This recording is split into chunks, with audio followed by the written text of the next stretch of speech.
Hello, future RMTs. Welcome to this short lecture or video about the amendments of RA 5527. As we all know, RA 5527 was enacted into the law in the year 1969. That's why RA 5527 is also known as the Medical Technology Act of 1969. And from 1969 up to this date, 2021, no, there are only three amendments done in RA 5527, which are Republic Act 6138, Presidential Decree 498, and Presidential Decree 1534. Okay. If we are going to get the age of RA 5527, RA 5527 will turn 52 this June 1969. No, 1969 siya. So 52 years old na ang RA 5527. And up until now, there is no revisions or amendments in our RA 5527. There are three bills that is in the House and Senate. House Bill 3502 and Senate Bill 2722 as well as Senate Bill 2473. But what is the sad thing about these proposed amendments in RA 5527? The proponents of this law are no longer part of the lawmaking policy of the country. Senator Angara, Senator Jefisto Lingona, as well as Congressman Leopoldo is no longer part of the House of the legislative branch of the government. If you still remember the public hearing for the renewal of the franchise of ABS-CBN, I know that you are all aware of that. What happened? Ang sabi nila doon, pinatay na sa Kongreso. So the same thing goes with RA 5527. The amendments of RA 5527 ay patay na rin sa Kongreso. Okay? So what we have here now is, what do we mean by amendments? Okay? Let me just delete my annotations. Okay? What do we mean by amendments? When we said amendments, this is a change, no, in a certain provision or part of the law. When we said provision, it means that is the uh, part of the law. No? It is delivered into three readings. What do we mean by three readings? Do you mean, sir, tatlong beses babasahin? No. When you said three readings, tatlong beses po siyang pagmimitingan ng both houses, be it the House of Representatives and the Senate. Okay? So Republic Act 6138 was the first revisions or the first amendment of RA 5527, known as the An Act to amend certain provisions of Republic Act numbered 5527, known as the Philippine Medical Technology Act of 1969.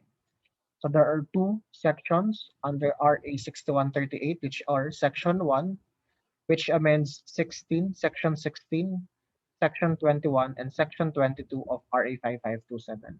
I will not go deeper on what is Section 16, 21, and 22 because the one that we have discussed already in RE 5527 is the law being revised or being amended by RA 6138, PD 498, and PD 134.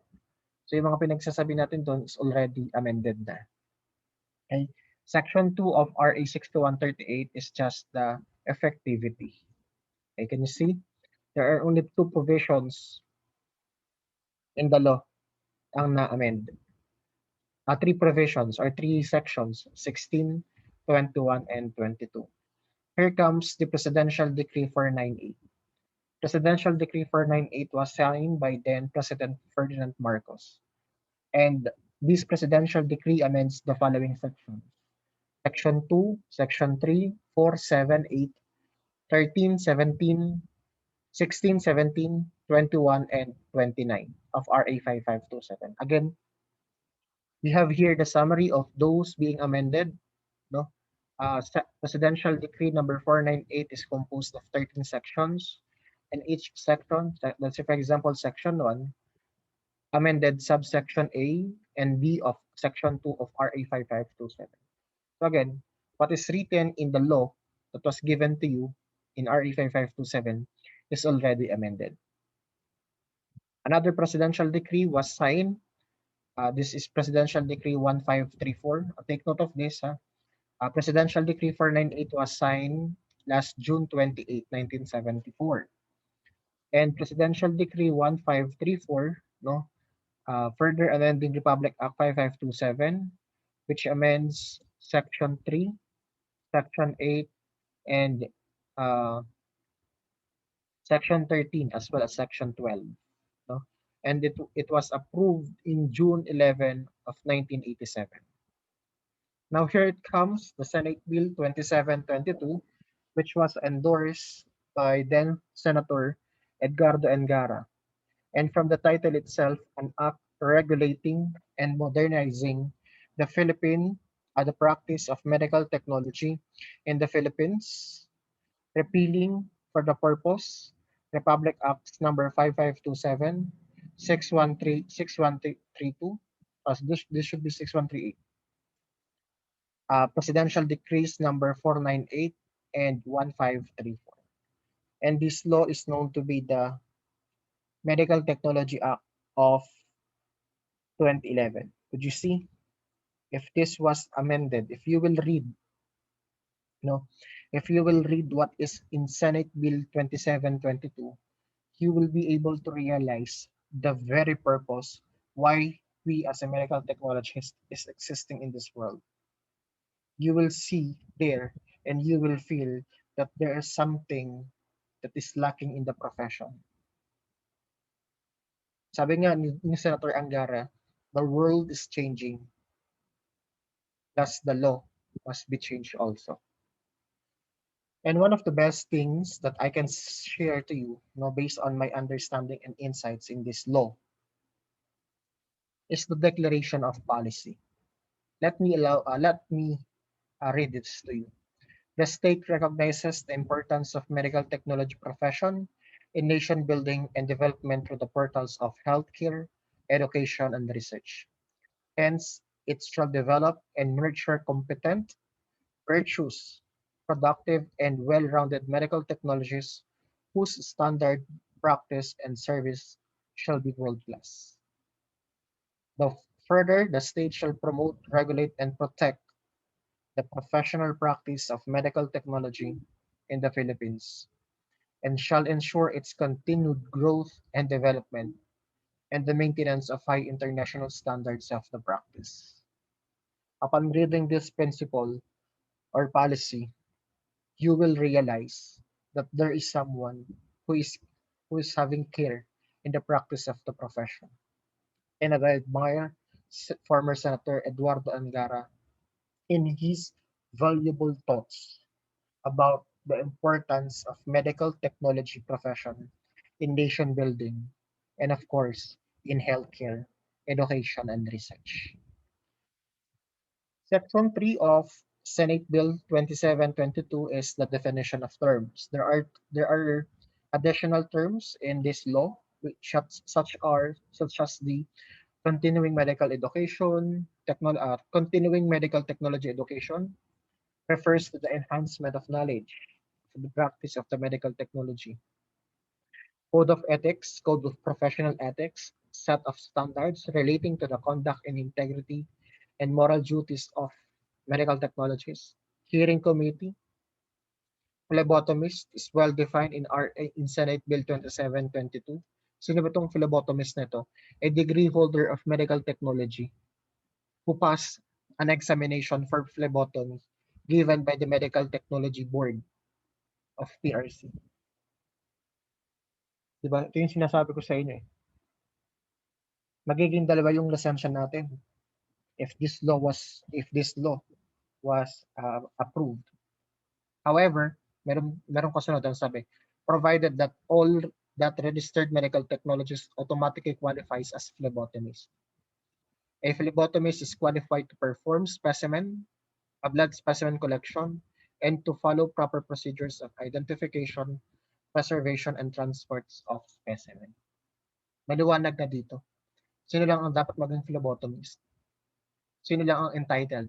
pagka meron ng lisensya ng phlebotomist. Okay, technical panel is also defined. It refers to the technical panel in the medical technology education reconstituted or organized under the Office of the Programs and Standards of the Commission on Higher Education. Section 4 is the Board of Medical Technology.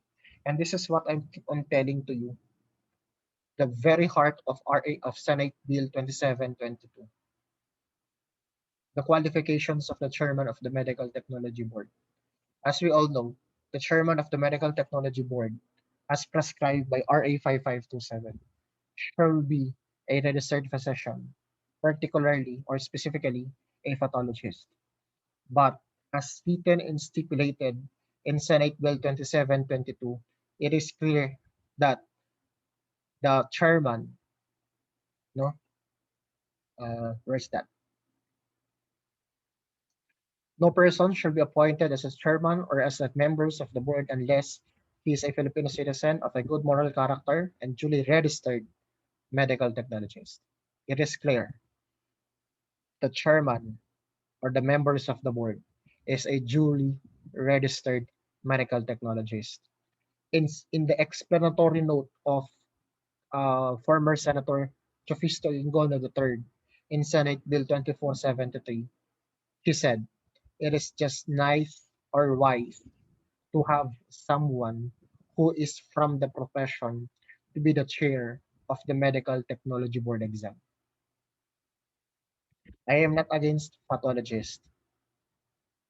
They are important in diagnostic field.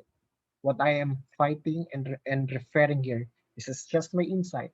As I said, this is a quick discussion about my insights, no, about RA 5527.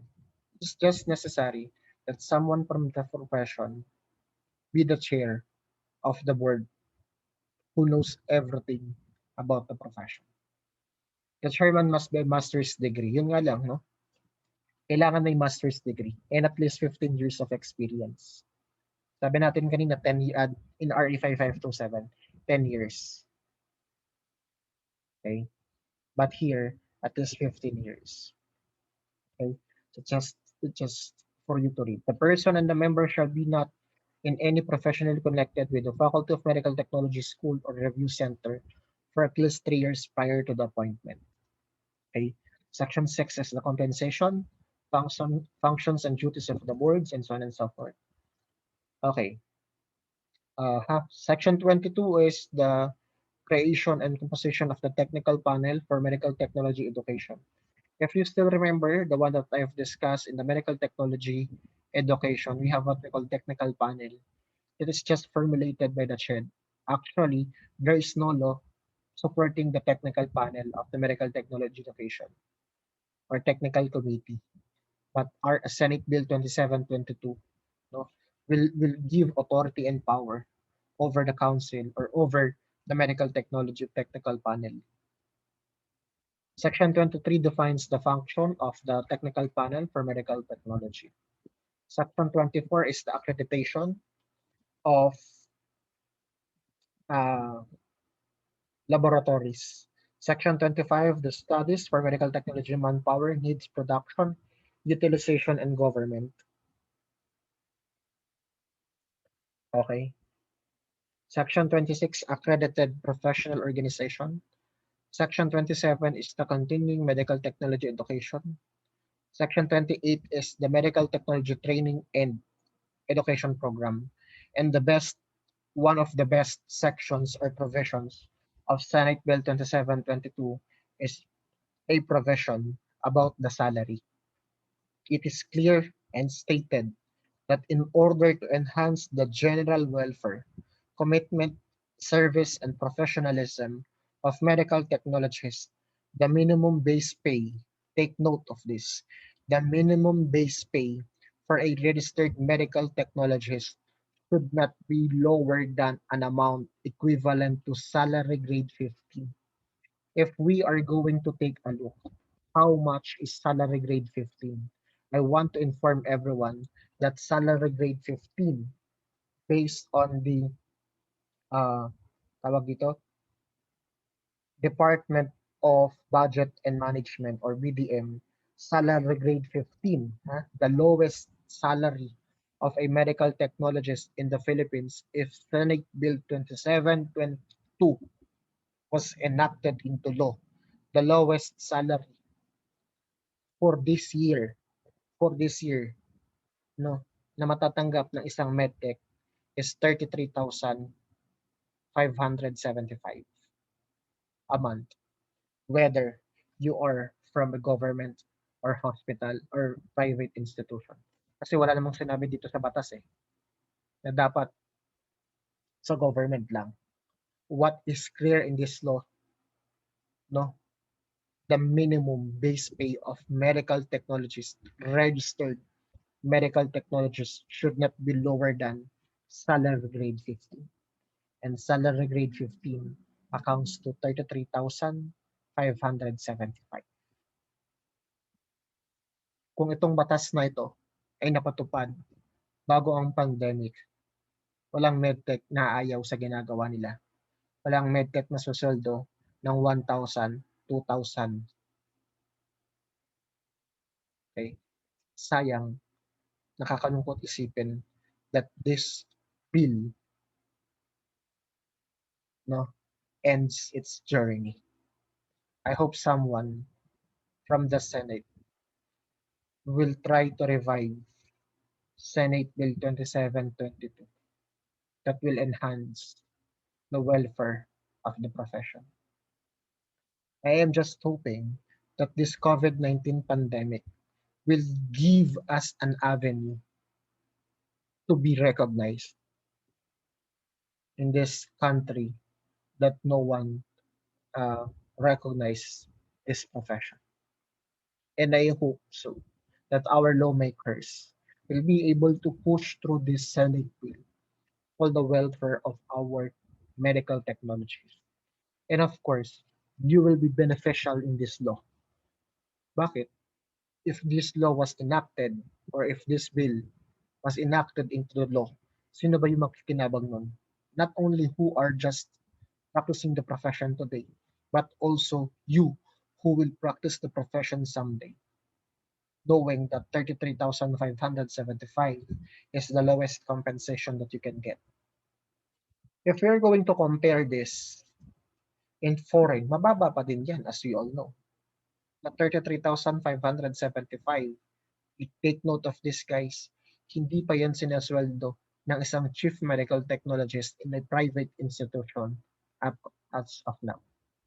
But if this law will be enacted, if this bill will be enacted into a law, siguro wala nang hindi magme-medtech dahil sa sweldo na 33,575. Siguro kung naging batas to, wala ako sa ICU. Nagme-medtech na lang ako.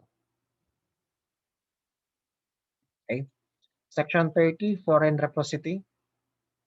Section 30, dito sa foreign reciprocity nito, maliwanag pa rin dito kung sino lang yung pwedeng magkuha ng board exam.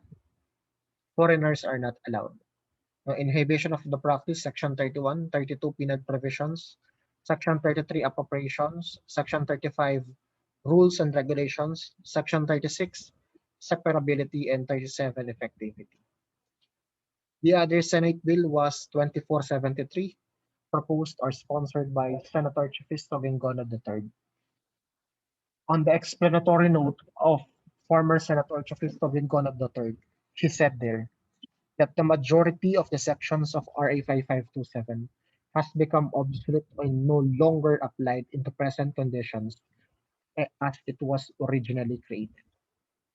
Maliwanag ang sabi ni Senator Vingona, paso na, hindi na angkop ang RA 5527.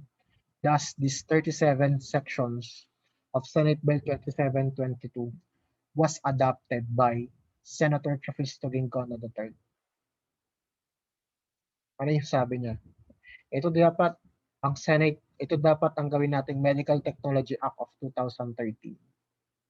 But like what I've said, sad to say, Senator Vingona was unable to make it on the Magic 12 last 2013, 2016, no, no, 2013 election.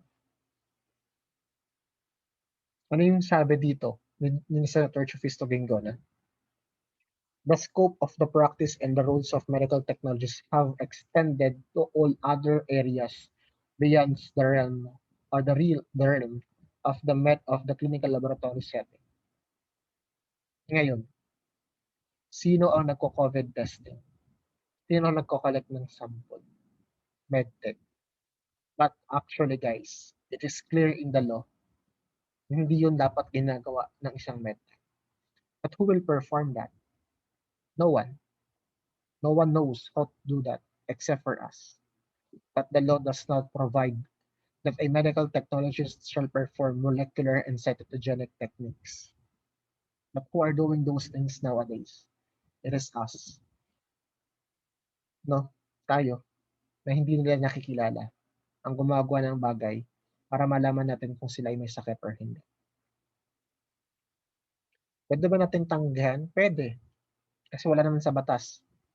Sa RA 5527, wala nakasabi doon that molecular testing and cytogenetic testing shall be done by a medical technologist. If we are not going to do that, who will do?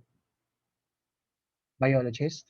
But they are not capable, they are not qualified to do that under the law. Because examination of body fluids and all secretions from the body, from the human body, shall only be tested by medical technologists.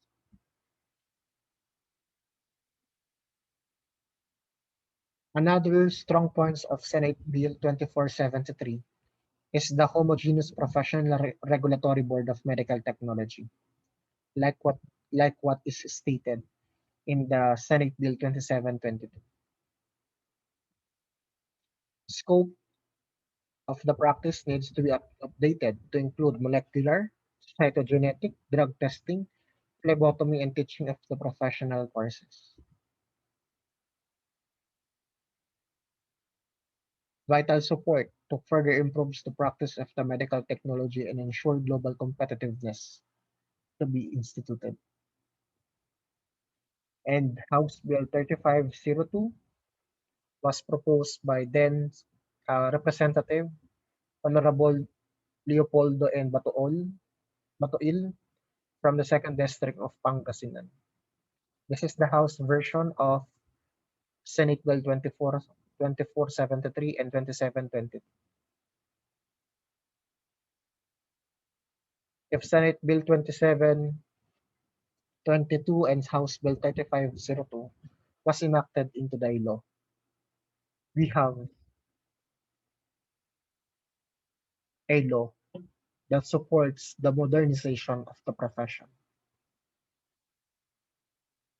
7 years na sana or 8 years na sana ngayon ang batas na yun na nag-modernize sa medtech law. My dear students, this is the reality. We are doing a lot of things, but we are underappreciated. We are doing these things not because we want to be appreciated, but because we deserve to be appreciated. The profession is not dying profession. The profession is a nice profession. But even though that this profession will give you a fulfillment, at the end of the day, it is sad to say that this profession lacks support from the government. In the latest statement of the vaccine star about the vaccine for COVID-19, and I believe you were able to read that. The statement from the Philippine Society of Pathologists and Philippine Association of Medical Technologists uh, about that statement of the government officials. We deserve better vaccine because we are part of the allied team. We are part of the allied team. I hope sooner or later, when you are the one practicing the profession, You will practice the profession by heart, and I hope once that you are already there, you will be able to know the reason why we have to have a new law that aims to modernize the practice of the profession. RA 5527, enacted last 1969, still the law up until now. There are only three proposals, and sad to say that these three proposals dead or end their life.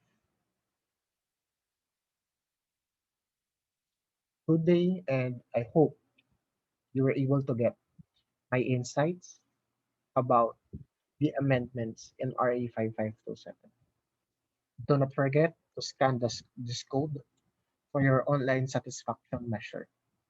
Once again, this is Sir Mark. Have a nice day, everyone.